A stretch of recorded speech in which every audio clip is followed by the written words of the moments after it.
Welcome to the Massage Tools Podcast, your home for cool interviews and reviews.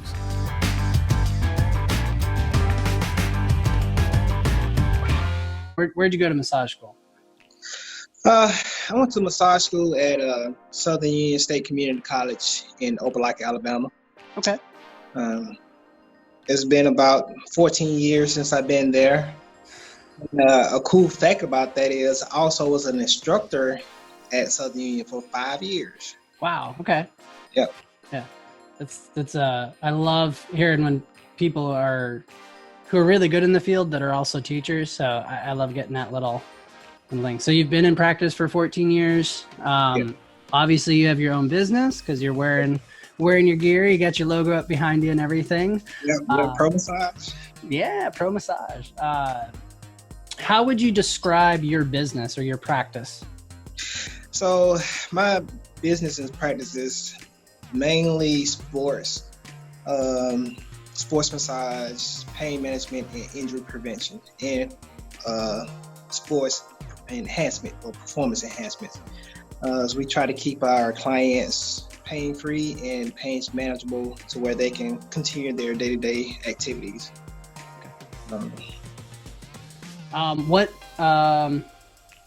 I guess the symbols, like what got you into massage in general, as opposed to the specific practice, but what got you into the industry? So I was an Army medic for 8 years, and when I got out, I wanted to stay closer to the medical field. So my choice in the beginning was become a PT. But somebody told me that I was great with my hands, so I should try massage. So I thought it was a great idea to become massage certified, and if I continue to become a PT, I would be, I guess, more recognizable as far as skill wise, so that it kind of boosts me up amongst my peers. And I tried the massage and fell in love with it and stayed with it ever since. It kind of fits me and my personality. I like to be more direct, more involved, and behind the scenes. So, and for me, that was a no-brainer. Okay, very cool. So I guess what's your favorite part of the job then? My favorite part of the job is traveling and meeting new people, meeting great people. Okay. Being around amongst different massage therapists kind of inspired me to continue to be good at my craft. Okay. So I love the experience of meeting great people. And then easy question, but also really difficult. Like what? So 14 years in the industry, what piece of advice would you wish you had a time machine, go back and give yourself, like right out of school? Like go take this class or go study this, or, is there anything that jumps out as pretty critical to or that maybe you wish you had an earlier start on? Really, the main thing that I would say to my past self is believe in yourself and stay the course. Because there wasn't a time where I almost gave up on massage. Mm-hmm. For me, my first few years was the toughest because nobody knew who I was. Nobody wasn't aware of my abilities. So it's just to get that trust level up, to get people to recognize that I'm a good therapist. So just stay the course. Believe in yourself. Okay, awesome. Is there, and that's great advice. Like that's one of those, I 10 years in, I still need to focus on that myself a bit. But is there something a little more, or I guess what helped you with that? What helped you gain that confidence, or, I always say to myself, if one person likes what you do, you've done something right. Okay. So if one person likes it, to me, another person will like it as well.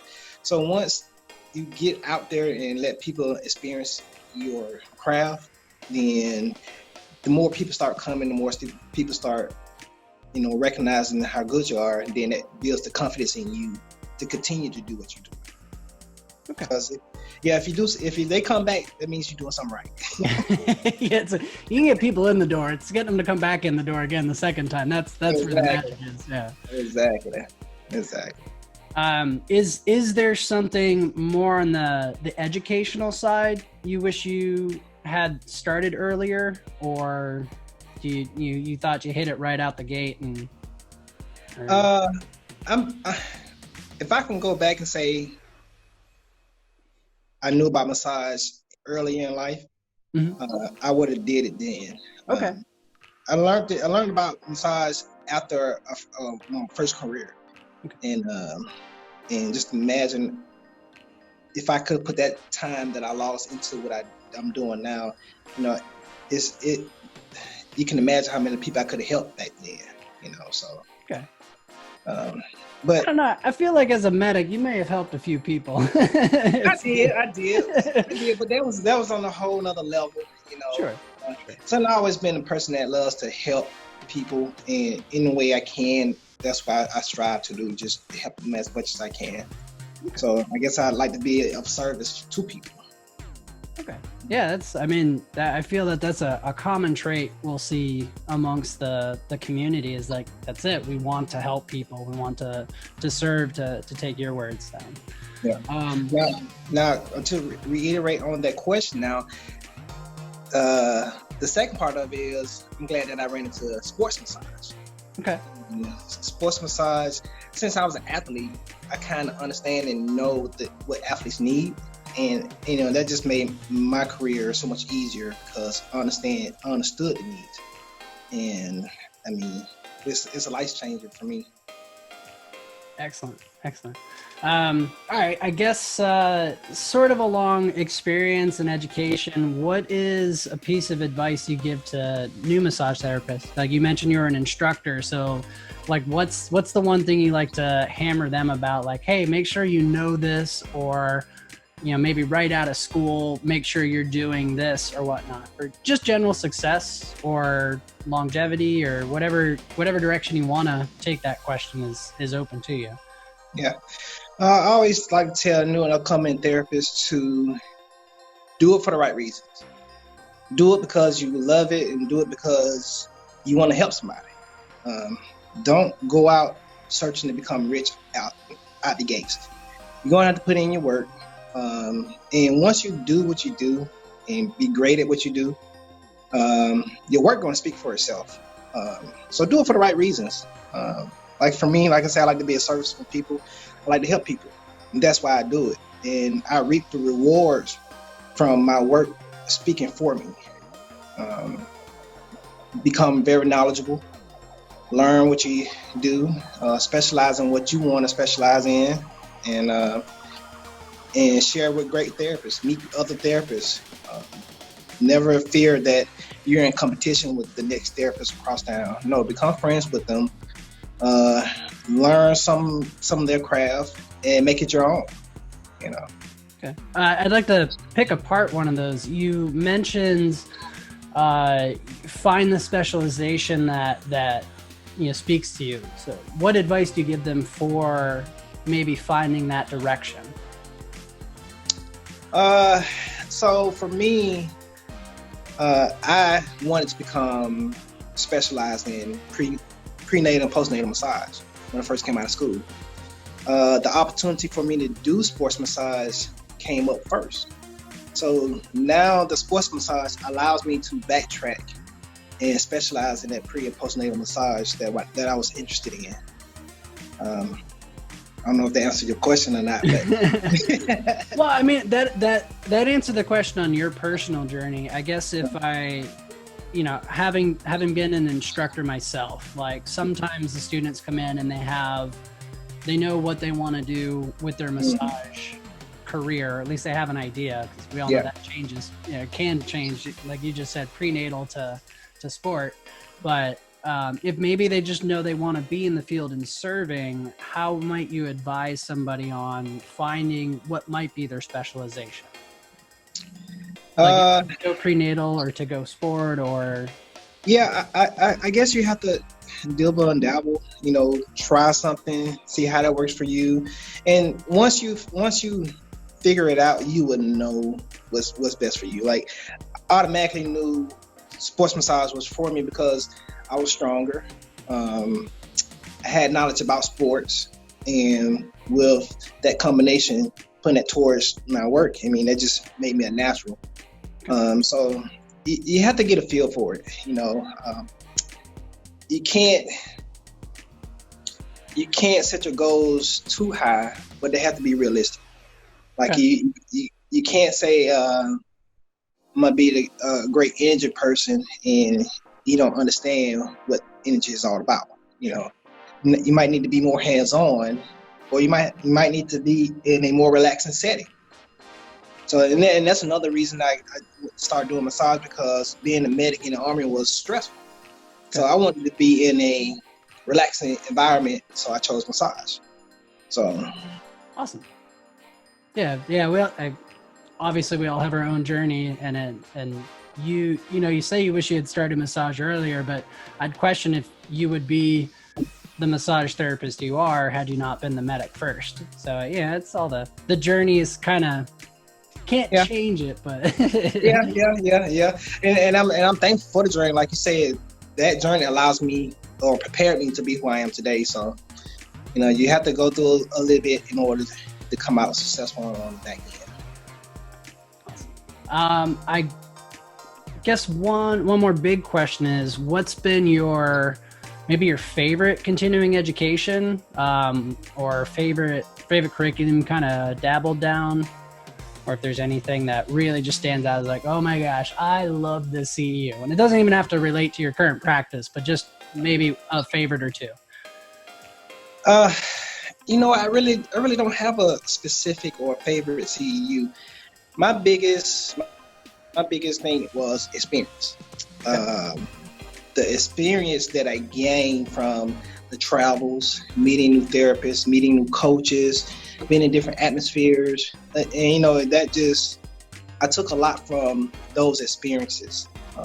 Learning new modalities or tips from massage therapists, and even teaching new tips to massage therapists. Mhm. That's one of the biggest things that I love and I enjoy.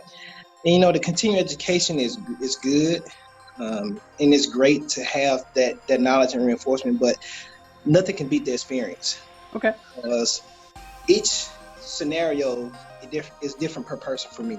So I try to make every massage person fit that person's need, and from there, that allows me to help somebody in the future with that same experience. So I just love the experience. Okay. Yeah. I mean, we got into this to work with people, so obviously spending time on people is the important part. Yep. So another one of the big questions I do like to throw out is, where would you like to see the industry shift in, or do you want to see it shift in the next maybe 5 or 10 years? Yeah, I would love to see it shift. I would love for the medical industry as a whole to, you know, incorporate massage as a beneficiary to the people.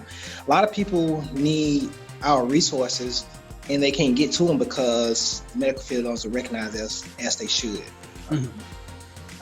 And believe it or not, I get more questions from big medical individuals, as far as PTs, doctors, or specific situations that they had no clue about. You know, and I think that's big when they can start incorporating us as, you know, one of the leading, or just somebody that's going to back up the things that they do. Sure. You know? Yeah. And when I first started, people looked at massage therapists as a luxury item, you know, and now it's more of a need. And a lot of people need the resources and they just can't get to it. And I think the medical pickers up as a whole, that'll help a lot of people. Okay. I want to pull a little bit out of that. You were saying, you know, you were able to share some information with PTs and other medical professionals.